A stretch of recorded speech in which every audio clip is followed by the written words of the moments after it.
fundraiser for LGBT awareness. The one on Miss Candace Cox.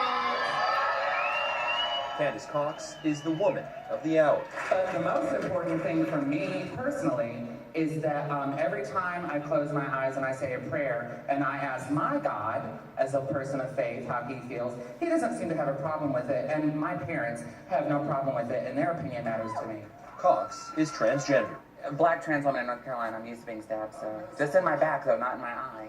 She says she's one of the tens of thousands of transgender people in North Carolina affected by the Public Facilities Privacy and Securities Act.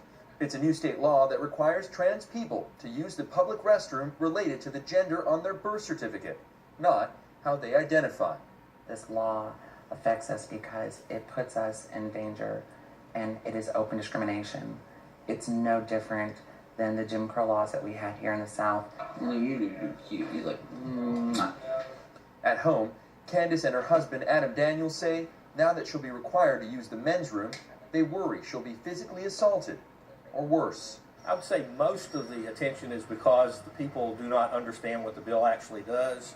State House Republican Pro Tem Paul Stam is one of the bill's sponsors.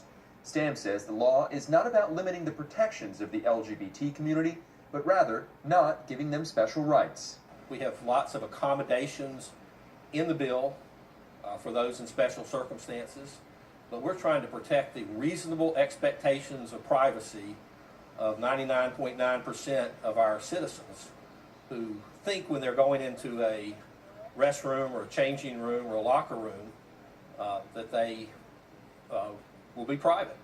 That's you as a boy. Yeah. Theo Cox, junior counselor. 19 surgeries, 2 trips to Thailand, and more than $100,000 later, Cox is post-op transgender.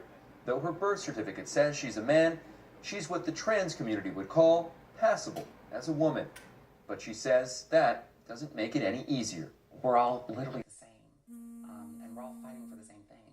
We all just want to be accepted. We want to know that we're not going to be discriminated against.